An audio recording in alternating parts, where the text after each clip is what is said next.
Good morning. It is September 7th and it's time for our daily dose of good news. I hope you all had a happy Labor Day yesterday. We are in Hebrews chapter 12, verses 3 through 13. And for those of you who are parents, you can think about your parenting as you hear this text. Consider him who endured such hostility against himself from sinners, so that you may not grow weary or lose heart. In your struggle against sin, you have not yet resisted to the point of shedding your blood.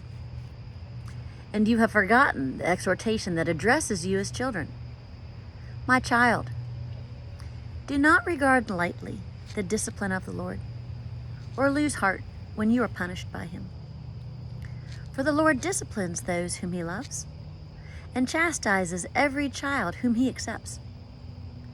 Endure trials for the sake of discipline. God is treating you as children.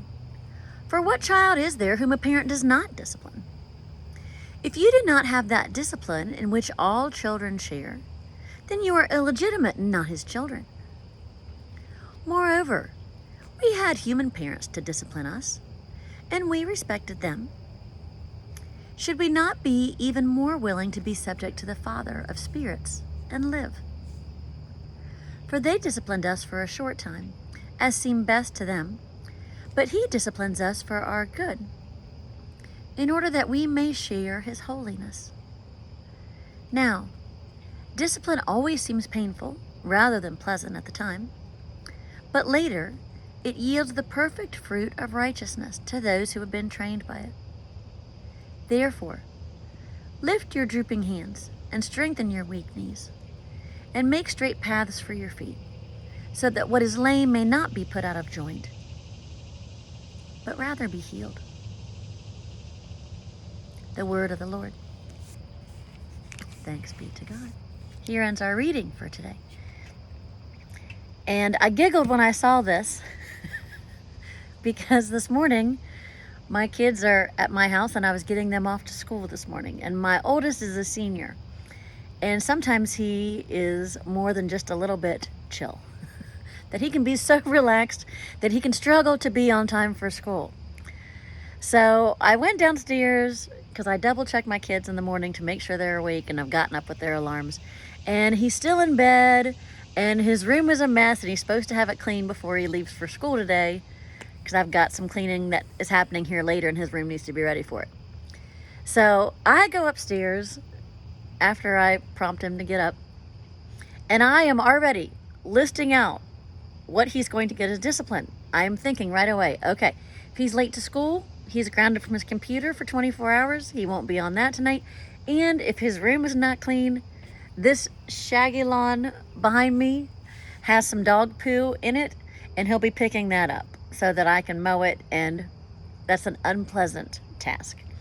And so that's often one that I use here in disciplining my kids when they do something that I particularly don't like. So I am already planning his discipline before he leaves for school, anticipating that he is going to be late and not have his room clean.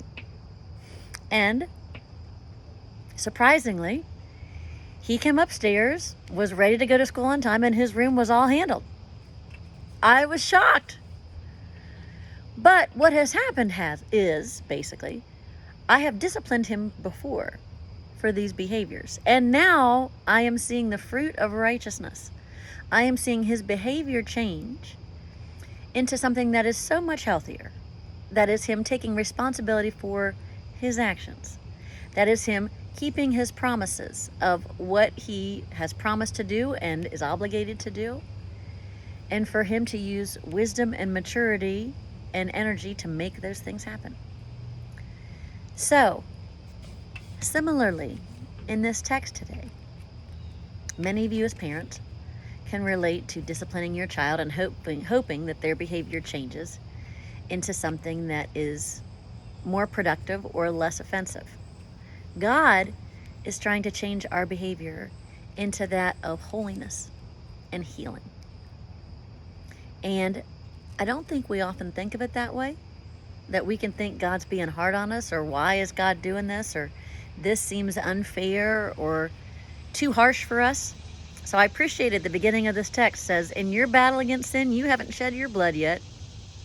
Jesus shed his in his battle against sin. So I'm not asking too much of you. I'm not asking any more of you than I asked of my own son, Jesus. Okay? But I think the question for us to ponder today is, what do you maybe recognize that you think God wants to bring to healing for you? What would be an area where you might feel stuck and entrenched in sin, of you want to do something in a holier way, but you just kind of can't get yourself there? And so maybe you're continually hitting a roadblock on that and you feel stuck. And like, God, I just can't do this. This is tripping me up every time. I wish that I wasn't doing such and such, and here I am doing it again. Okay? God may be disciplining you right now and making some things uncomfortable for you.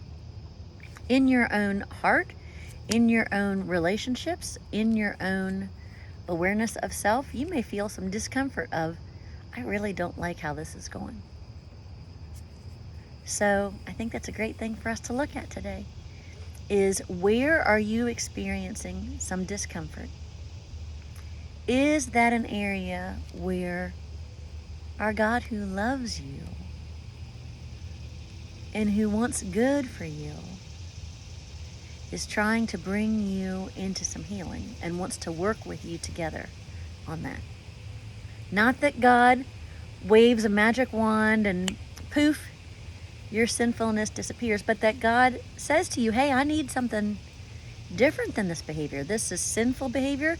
This is not for your best interests. This is not for the best interests of those around you. I want to help you change here. And so I'm disciplining you to kind of get your attention and make you think about it and help you turn to me for help with this area. So that's maybe something to ponder over some coffee this morning, is, God, this is where I'm feeling some internal struggle. And knowing that you're a God who wants wholeness and healing for all of us, can you help me see where you're trying to bring me into wholeness and healing on this? And can you help empower me to live in ways that are holier and more aligned with your will? It's a great way to start the week, everybody. I look forward to hearing about your journey to healing with God. Take care and have a good day. Bye-bye.